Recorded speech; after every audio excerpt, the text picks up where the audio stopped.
Now, this case starts in 1995 when a 20-year-old man named Steve Pladl went online and met a 15-year-old teenager named Alyssa on the internet. At the time, Steven was living in New York City while Alyssa was from San Antonio, Texas. The two chatted online for a while, sending messages back and forth. They wrote each other love letters and even visited each other in person a couple of times before Steven actually convinced Alyssa to leave her life in Texas to go move in with him in New York. So she did that, and it wasn't long before Alyssa was 16 years old and she found herself pregnant. By January of 1998, she went on to give birth to her daughter, who she named Denise. At this point, Alyssa was 17 years old. She had a daughter who she absolutely loved and adored, but she was away from her family and things just weren't easy for her. Alyssa tried her best to try and make the best life possible for her daughter, but Steven made that absolutely impossible. He was incredibly abusive towards both Denise and Alyssa. He would pinch Denise until her skin was just purple and black and blue.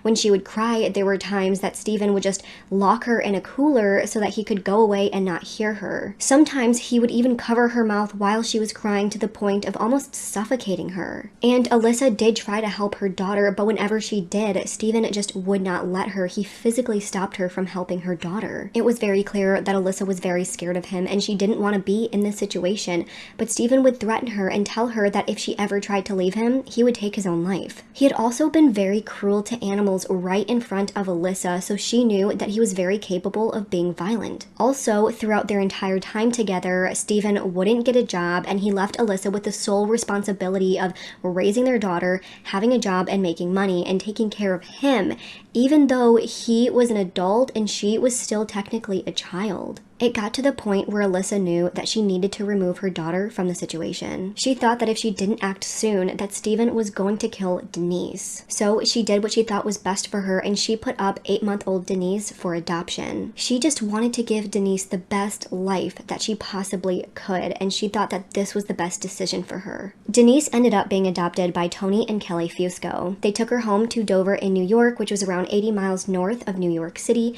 and raised her alongside their biological son, as well as other biological siblings. They renamed Denise to Katie Fusco, and by all accounts, they gave her a great life.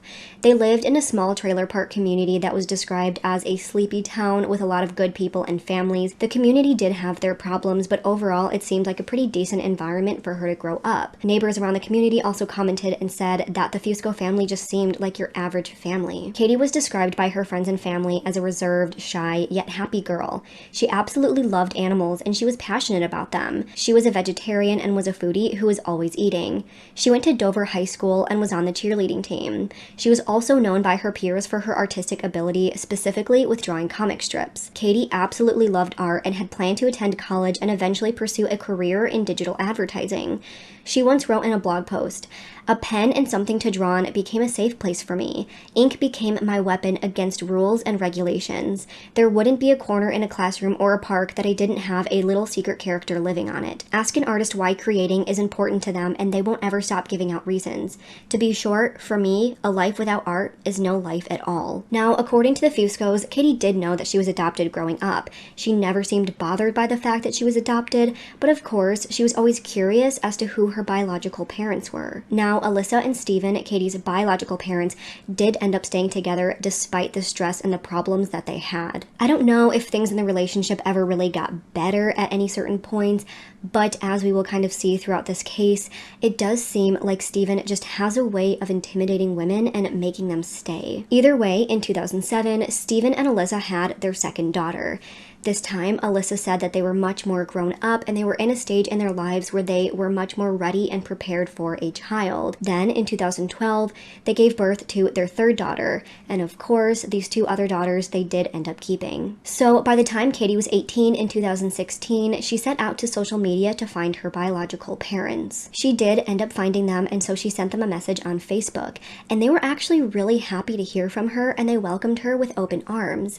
She was actually supposed to attend college college in August of that year, but she had just grown so close with her biological parents through her time that she had spent messaging them that she decided that instead of going to college, she was going to move to Henrico County, Virginia, in with Alyssa and Steven. Now, of course, Katie's adoptive parents, Kelly and Tony, weren't too sure about her decision to go and move in with them, but they thought at this point she was old enough to make her own decisions, so they reluctantly let her move in with them. By the time Katie joined her biological parents in their home, her two younger sisters were 11 and 6 years old. They were incredibly happy to have Katie move in with them in the home, but things between Alyssa and Steven weren't so great. Steven and Alyssa had started sleeping in separate rooms, and shortly after that, Steven and Alyssa did decide to separate from each other. Alyssa said that they were at a point in the relationship where she had just decided that enough was enough.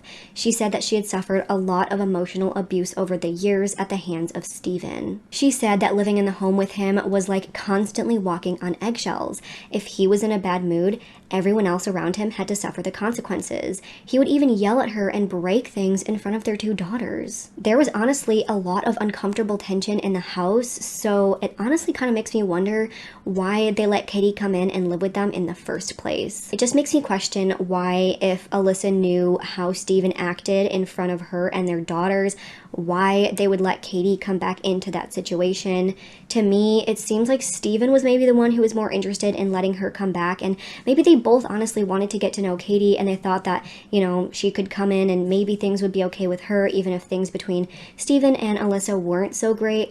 I honestly don't really know, but it does make me question why they wanted Alyssa to come live with them so bad. But either way, when Katie was living with them, Alyssa found a moment to kind of pull Katie aside and explain to her why she was put up for adoption.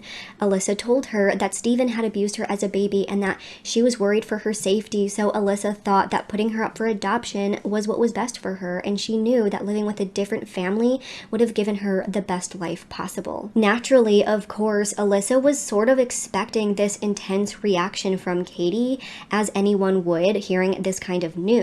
But to Alyssa's surprise, Katie honestly didn't really have much of a reaction at all. She wasn't really concerned with any of this, and she wasn't afraid of Steven at all. In fact, the two got along very well. It really seemed like the two had bonded during her time living there, and things were going really great for Katie and Steven. However, around 2 months after Katie moved in with them, Steven's behaviors started to change. All of a sudden, he was this man in his 40s wearing skinny jeans and skin-tight t-shirts. He shaved off his beard and let his short hair grow all the way down to his shoulders. He opted for this new style that better matched Alyssa's, whose was a little bit darker and edgier. Then Steven decided that he was going to start sleeping on Alyssa's floor in her bedroom. Now, this behavior did not go unnoticed by Alyssa. She immediately saw what was going on, and she immediately wanted to put a stop to it. After the second night that Steven went in to sleep in Alyssa's bedroom, Alyssa confronted him. He asked him, of course, what he was doing and why he was sleeping in there, and said that it's just not appropriate. But this turned into a heated argument, and Steven told Alyssa to mind her own business, and then he just stormed out of the house, taking Katie with him.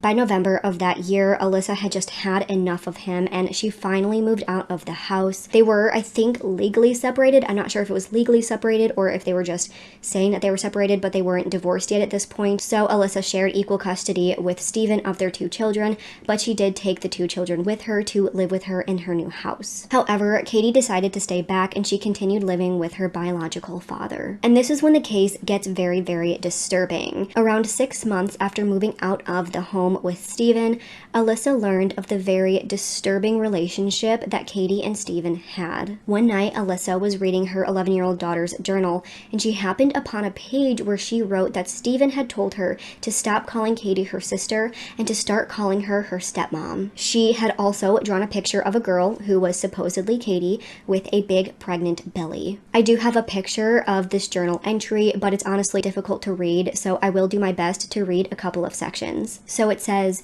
"But now she is pregnant and gained weight, and my dad calls her baby also his baby. Did he make her pregnant? My dad even says she's my stepmom. WTF. He doesn't even want me to call her sister, but Katie is my sister. She probably is his wife now.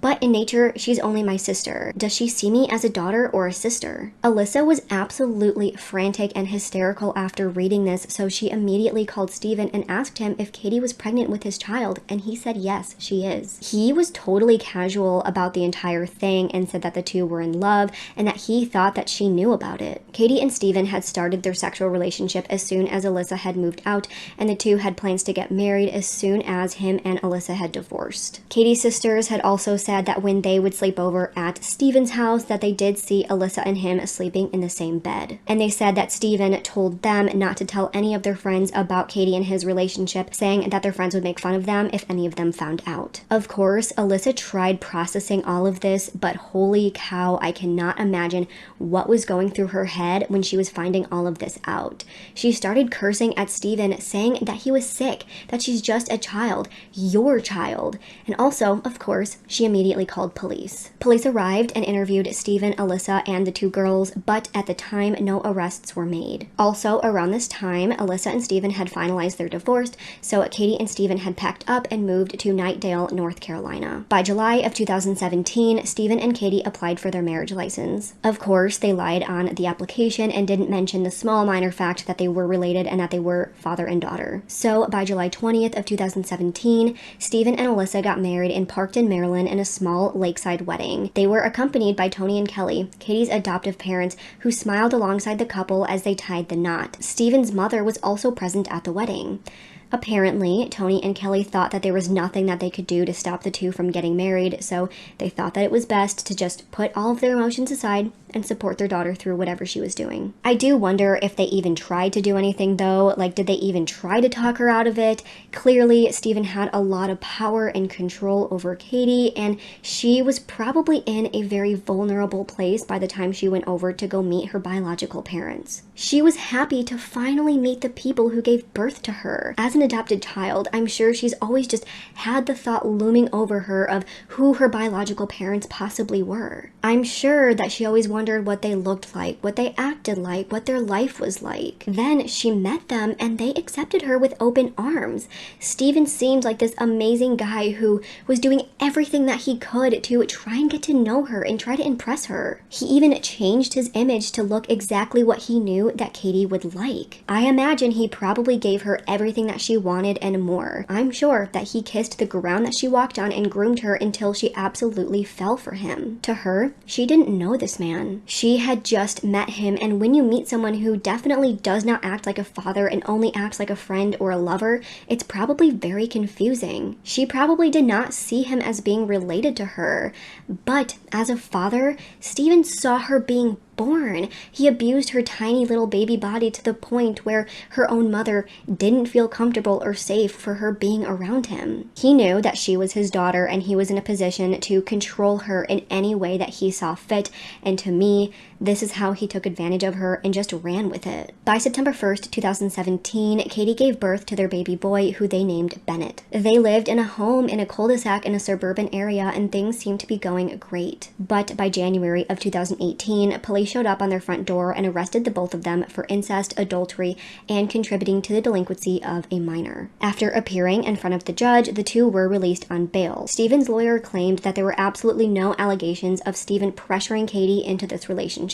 He said, quote, "This is a case of an 18-year-old girl who shows up at the doorstep of a 40-year-old man who's going through difficult times with his wife. They have a bond because they're biologically related, but they never knew each other before they had a sexual relationship.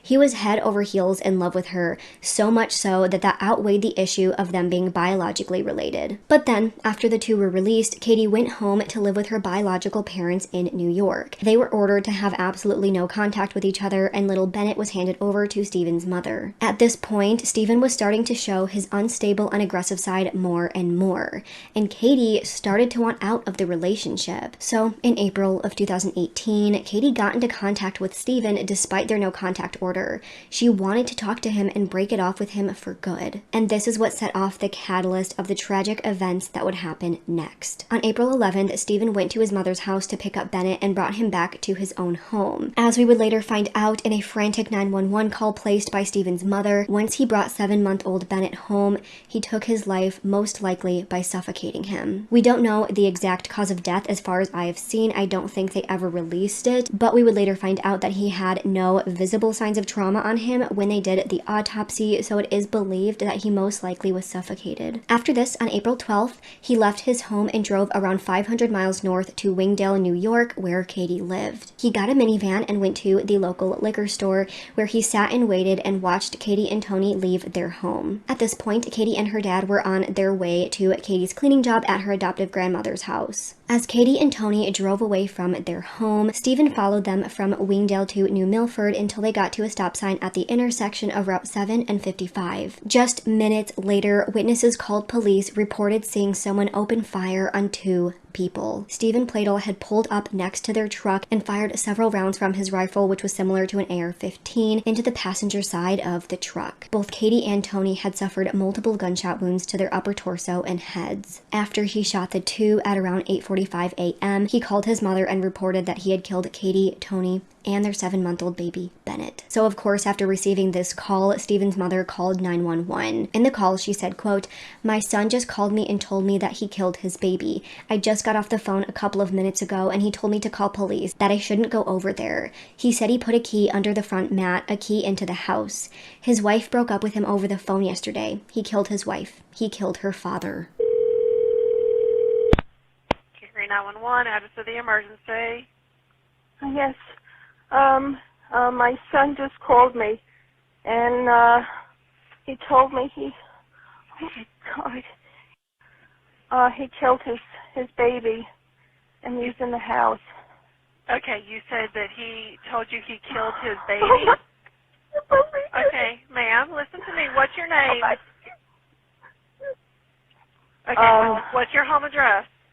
I'm not there. That's his house. Okay, what's his address? Okay, tell me exactly what happened. He's not home. His wife broke up with him over the phone yesterday, and he told me, she's in New York, and he told me he was on his way. He called me last night and said he's on his way. He's going to bring the baby to her, and then he was coming back. And he said he killed his wife, he killed her father, and I can't even believe this is happening. And did this happen in Nightdale? No, his wife and father are in New York. Okay, so the incident actually... he left the baby dead when he left. Okay, where did he leave the baby? Okay, he said it was in the... What's his last name? Same as mine. When did this happen? He said he left last night. He called me, I forget, maybe about 7 last night, and said he was on his way to New York. He was going to bring to his wife and give it to her, and then he'd be back. And he called me this morning. I just got off the phone just a couple of minutes ago, and oh God, he told me to call the police, that I shouldn't go over there. Okay, so so your son is not there? No, the house is empty. He said he put a key under the front mat. A key to get into the house under the front mat. Did he say how he did it? Or what no, he did? And I didn't ask him. I didn't want to know. Oh my God. He's such a wonderful little boy. Okay, hold on just a second, okay? Oh my God. When police arrived, both Katie and Tony were dead and their truck was absolutely covered in bullet holes. When police went to Stephen's home, police did find baby Bennett's body in Stephen's closet, and he too was unfortunately dead. Then they started their manhunt to find Stephen, but this did not last long as they found him pretty quickly. At 9:15 a.m. that same day, police in Dover found Stephen's minivan. He was inside, in the driver's seat, slumped over, and he too was dead. He had shot himself inside of that car, taking his own life after taking the life of both his son and his daughter and the man who adopted her. So, that is pretty much where the case ends. Alyssa has come out and talked a lot about this case, and obviously this entire thing was incredibly traumatic for her and her children. She had said that throughout her entire time knowing Stephen, he was physically and verbally abusive, but he was never sexually abusive towards any of their children. So she never expected him to be involved in any sort of relationship with his child. However, we do know that when Stephen was 20 years old, he groomed a 15-year-old girl into having a relationship with him and giving up her whole life and moving in with him in New York, over 1,000 miles away from her family. She had also said that he had always shown an interest in collecting guns. She said that he had a closet full of guns and would often threaten her with violence, as we know. She said that after leaving him, she would pull up to an intersection, and if someone had slowed down next to her or stopped next to her, she was always paranoid that it was him showing up to harm her. So when Stephen was originally arrested for incest, they did seize his guns, but Alyssa said that she thought that it was possible that maybe Stephen used her information to buy himself a gun online, or maybe he built one himself, since according to her, he is a very talented carpenter. But either way, Alyssa believes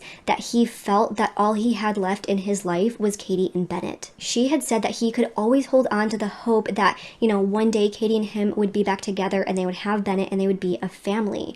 But once Katie made it very clear that that wasn't going to happen, he snapped and decided that nothing was worth it anymore. If he couldn't have them, then no one could. He couldn't live without her, and she didn't want her living without him. It's just so disturbing and unfortunate that it all happened this way and how this entire thing played out. So this does bring up the last bit that I want to talk about in this video. Obviously, this was a very disturbing case, and pretty much everybody watching this would be disgusted at the thought of all of this. But one idea that did get brought up with this case was the idea of genetic sexual attraction. It's basically an attraction that develops between blood relatives who meet for the first time as adults. This is a rare thing, but there have been several cases of relatives wanting to be together after reconnecting as adults. It's really bizarre, and it makes me question, is this something that's common between people who met and don't know their relatives, or is it more common with people who know their relatives and just meet up after a while? Because I guess if you don't know your relatives, it's understandable, but I obviously think that if you know your relatives, it makes it a lot worse, especially for Stephen, seeing his daughter being born and wanting a relationship with her. It's just so disturbing. I do personally believe that Stephen did a lot to pressure Katie into this. It may not have been him overtly pressuring her, but it was definitely him covertly pressuring her. He changed his entire image to fit what he knew Katie would like, and he inserted himself into her life in a very inappropriate way. I know that Katie was a legal adult, and obviously she took part in this relationship too, but I have a lot more sympathy for her. I can't even imagine how confused she must have felt through all of this, especially meeting this man who was supposedly her father, who was all of a sudden just acting this way towards her. It must have been so confusing to her, and I think she sort of fell into this relationship and thought that she was in love with him, but as soon as she was separated from him and living back with her parents, realized that this was wrong and realized that she maybe was not in love with him, and that's why she wanted to break it off with him, and that is ultimately what cost her and her son's life. This is just such an unfortunate case, and it was definitely preventable, and it's just really sad and unfortunate how all of this played out. But that is where I'm going to end today's video.